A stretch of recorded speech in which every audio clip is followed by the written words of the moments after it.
comedian to improvise an entire stand-up set is like asking a magician to do actual magic. House is open. Nobody has any idea what's on their set list, right? No. No. No. No. No, that's correct. You get the topics one at a time. Audience sees them same time you do.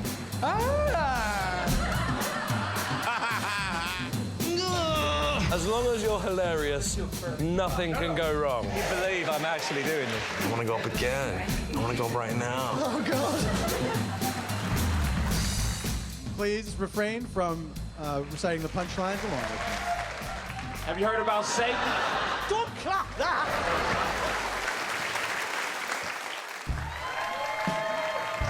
Now, we have some special guests on tonight, some comedians who've flown in from the UK to be on this show. I think I've probably met every Geordie on Hollywood Boulevard today. Sweet. Yeah. Yeah, what are you doing here? So are you excited for tonight? Yeah. Nothing beats being in the moment and just riffing and coming up with stuff. And when the audience is on board with that and they understand that's what's going on. Have you done it before? No, never. Haven't done it. Haven't even seen it. So, yeah, it's been described to me. So, yeah, sounds like fun. It's very loose, because usually you're thinking, okay, I got to open with this and close with this. With this, it's just, I got to not try to fall on my face before I go on stage or hurt myself. The brand new, never before seen set list of Hannibal Buress. It's pretty basic. I just got to try to not get too drunk and don't upset myself. Just chill out. Hey. All right. Let's see what's happening.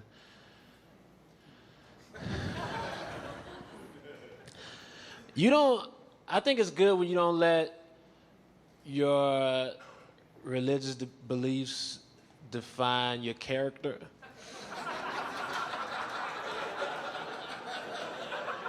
People like, hey, you're not a Christian. I'm gonna come to your house at 9 in the morning and tell you about this shit. I think that's inherently evil.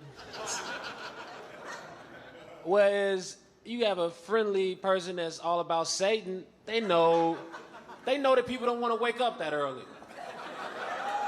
If you want to get your message across, you don't go to people's house at 9 in the morning.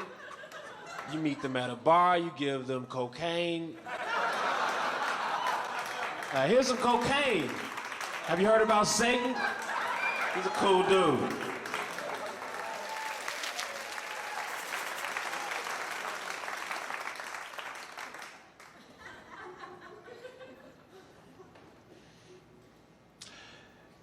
Do you think Superman was really allergic to kryptonite?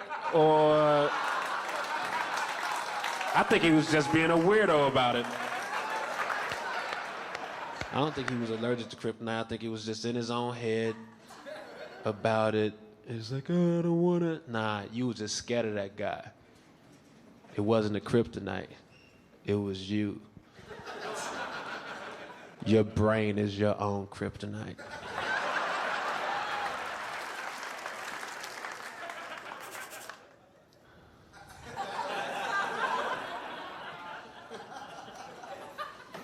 I don't understand why there's holes in the cheese. I think that's a weird trademark to have. And I can't respect that. So fuck them. Until they fix that, I hate them all.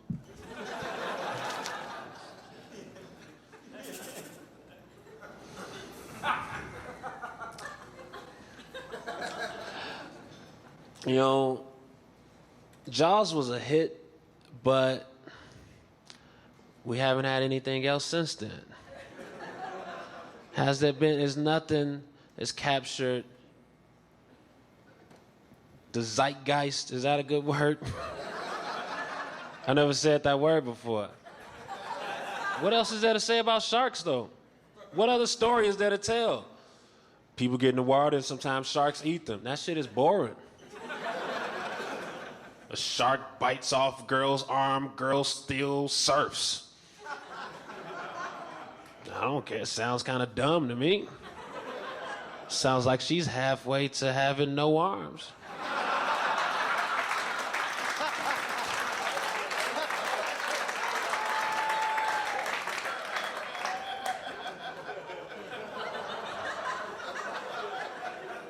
People, we evolve as people. We do different things. We create new technologies. Sharks all still do the same. And people still get bit by them because we like doing shit in the water. Not me. I like pools. Pretty much worst thing happening in a pool is you swim through somebody's piss. I got good soap. There's no soap that can bring your foot back. Fuck sharks. Good night, everybody. Later. Thing with some of them, how I do it, it's almost like my first line is as good as it can get. I should have just ended with the, was he really allergic to kryptonite? I should have just ended right there. Oh, there was a time when this would have been a dream come true for me. Would have lost my mind. I would love for it to someday, like, have this be my act. You know? surreal. Yeah. Just like start talking and then see what happens. Would you please welcome the brand new, never before seen set list of Paul F. Tompkins? It's all the excitement of creativity. It's not often that you have that experience where you're sharing that spark with somebody else. Ladies and gentlemen, I know the theme of the show is you're supposed to get up here, you're supposed to do just whatever comes in your head, but I'm going to buck the system. Because I know I got some super fans in this audience tonight who are like, I hope that's right. That's right. They're like, I hope Paul plays the hits tonight. So, you are in luck. Classic bit number 1. That's right. You all know this one. Please refrain from reciting the punchlines along with me. You know, folks, in my day, when I started doing stand-up comedy, that was back when people would do every drug under the sun. It was the 80s. People were just disgusting monsters. They wore the skins of animals. And so every night people were like, what do you want to do tonight? Do you want to do marijuana cigarettes? Or do you want to do some sort of coca leaf extract? And then every once in a while, some pioneer, like a Davy Crockett type or a Daniel Boone, are they the same person? One of those guys would say, hey, my hat has a tail on it. I have an idea. Why don't we do meth? So, we all get into somebody's DeLorean. Before you know it, we wind up at this drug mansion.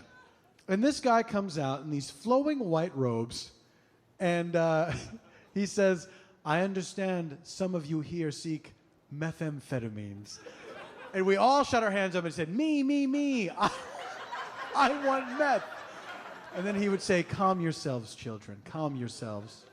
I want you to visualize being as high on meth as you've ever been. And so we all shut our eyes, and we felt our bloodstreams fill with ants. And that's when we knew the meth was inside us all along. That's right. That's a wonderful story for all of you who brought your stupid children here to the show. Ladies and gentlemen, how old do you think potatoes are? Don't answer yet. In 1932, U.S. President Herbert Hussein Hoover was looking at, yeah, that's right, another fun fact you didn't know.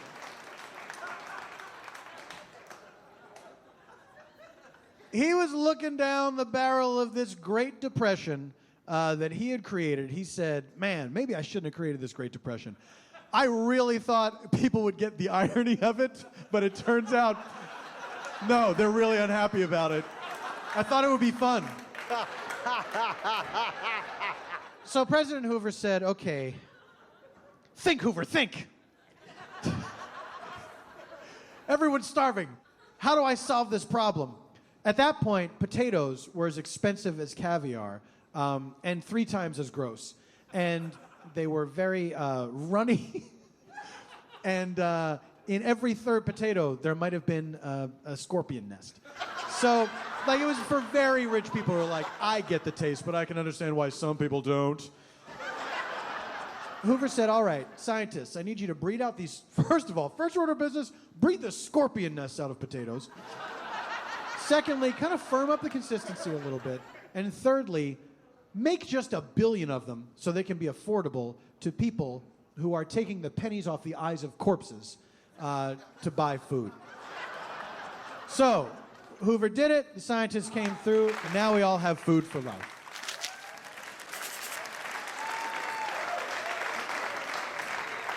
Absolutely. You know, folks, my grandfather once pulled me aside from my own high school graduation, which was humiliating. I was the valedictorian. I was getting ready to do my speech, and he said, son, come over here. And I was like, I'm in the middle of something. He said, this can't wait. And I said, what do you want? He said, son, here's what you got to know. There's only 2 kinds of cannibals in this world. Oh, we're a family of cannibals. Did I forget to mention that? And I went to a cannibal high school. My valedictory speech was all about brave cannibals throughout history. So he said, listen, I'll let you get back to your little speech, but here's what you got to know going out there in the world. There's only 2 kinds of cannibals in this world. Arrogant cannibals and humble cannibals. And son, you got to decide which one you are. And he said, here's how you can tell which one you are. If you're at a cannibal Thanksgiving, where what's left of the family is all gathered around what's left of the family.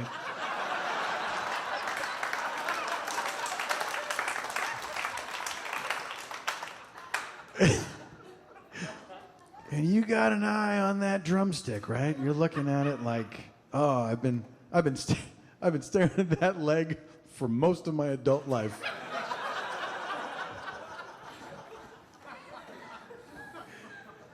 If you feel you're entitled to that leg, well then, son, you're an arrogant cannibal.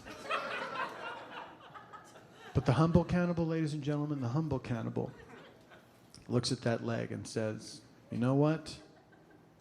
I'll just take a toe.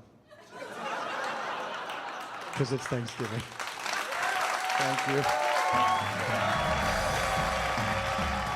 I'm fascinated by the idea of cannibalism and how it's just like the most insane thing that you could possibly do. So I got secretly excited when I saw that. It's like, oh, any excuse to talk about cannibalism, sure. And your faces just looked at me as if to go, is this a human thing? Or has it come directly from Middle Earth?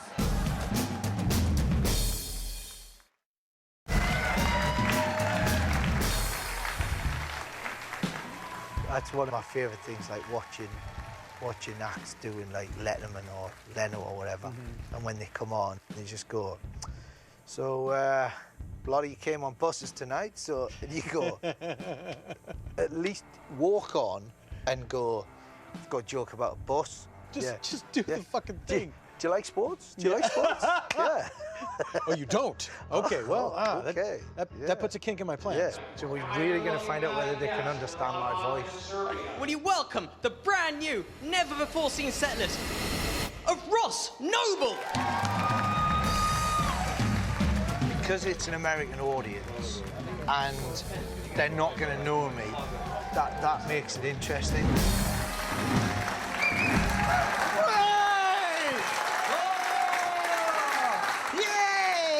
Hello, Americans. Are you well and happy and lovely? Oh, wow, thank God one man said yes over there, because I looked at you lot over here and you just stared at me, leading me to believe you have no idea what I am. It's a joyous thing. I went, are you well and happy? And your faces just looked at me as if to go, is this a human thing? Or has it come directly from Middle Earth? Yes. Over rainbow syndrome.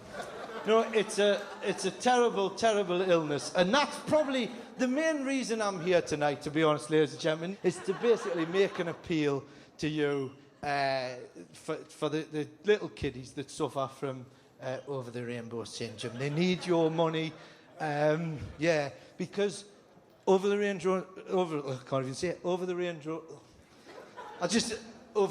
Rover syndrome. Don't get the two confused. One is a very terrible illness. The other one is just somebody sliding over an SUV. But no, over the rainbow syndrome can affect anyone, and it can affect them somewhere. So if you are somewhere, then don't suffer from that. Genocide. So, you what? Well, I'm dyslexic, to be honest. So, is that what it was? You lot didn't. I looked and it said genocide, and it didn't say that at all. Oh, I see. So you're not looking at me like that at all. You're literally looking at me going, oh, it appears that in England they don't have any form of education system whatsoever. What does it say then? Oh, genocide. Oh, well, why didn't you say it? Genocide. Oh, yes, of course. That's where you kill a genie. Obviously, that's what Larry Hagman got in a lot of trouble for, because he was on the set of I Dream of Jeannie. There was a lot of tension between him and the woman that played the genie. That I can't remember what's her name? All right, Jesus Christ, Barbara Eden! How dare you come to our country and not even bother to find, one, you are clearly not an educated man, and two, one of the conditions of getting through customs is the fact that on the form, they say, right, who played the commander in I Dream of Jeannie? Larry Hagman. Yes, very good, sir. You've passed the first. Who was the genie? I don't know. Get out of our country. But, no, Larry Hagman, right, and Barbara Eden, of course, old Babs Eden. Hagman hated her. Oh, there was a lot of tension between him and the genie, and he tried to kill her on several occasions. It was very hard to kill a genie. Originally, what he tried doing was he actually put his cock in the top of the bottle. It is. He would put his cock in the bottle, and that would cut off the air. No, this is a true story, right? And then he would start rubbing the bottle like that, and she would, like that, she'd get ready. Which is my command? And she'd shoot out that bottle straight up there and into his balls. He'd actually have, no, seriously, and that was what I believe they called genocide. Did you want to read the next one for me? Yeah.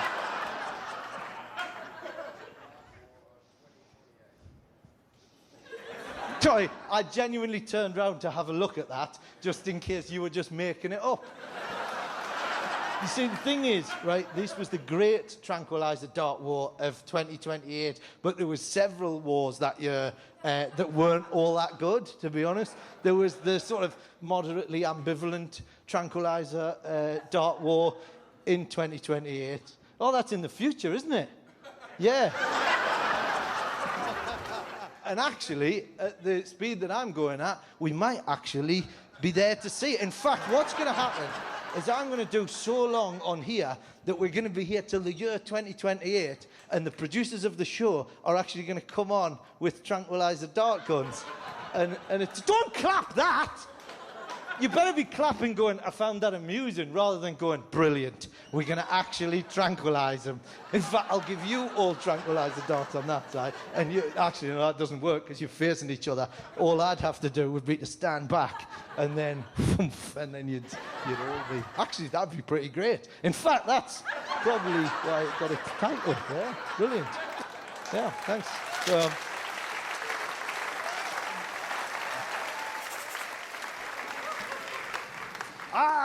Yes, well, Beethoven, for many years, ran a seafood restaurant. it's a little known fact. It's what he used to do was he had a pipe organ, a giant pipe organ, and you know the sort like in a cathedral. And what he would do was he would take various different seafood items and he would place them in the tubes in the pipe organ, and he would heat them underneath. And then whenever he played a note, the seafood would rise through the bubbling tubes. And he worked out that if he was to play a scale, no, I said the word scale whilst talking about musical seafood. And you're right to not make that link in your heads. I like the fact that you are so discerning that you actually went, if he takes this in a whole seafood scale situation, we're going to kill him. And that is exactly what happened to Beethoven. He actually inadvertently created this incredible device, which basically was one giant pun. And the people got so angry that they stormed the cathedral where Beethoven was playing, and he ran up to the cathedral roof and was at like Quasimodo, and they slowly played the instrument, and the seafood shot out the top of the pipe organ, and due to the fact that he was massively allergic to cuttlefish, he was killed, and that's been hushed up in all the biographies. Oh, that's me. Thanks very much. Take care of yourself. Long live Larry Hagman! As I predicted, they were sat there going, what? What is this? What is that voice? Oh, my word. I went, so Larry Hagman, he put his cock in a bottle, and they were literally like that.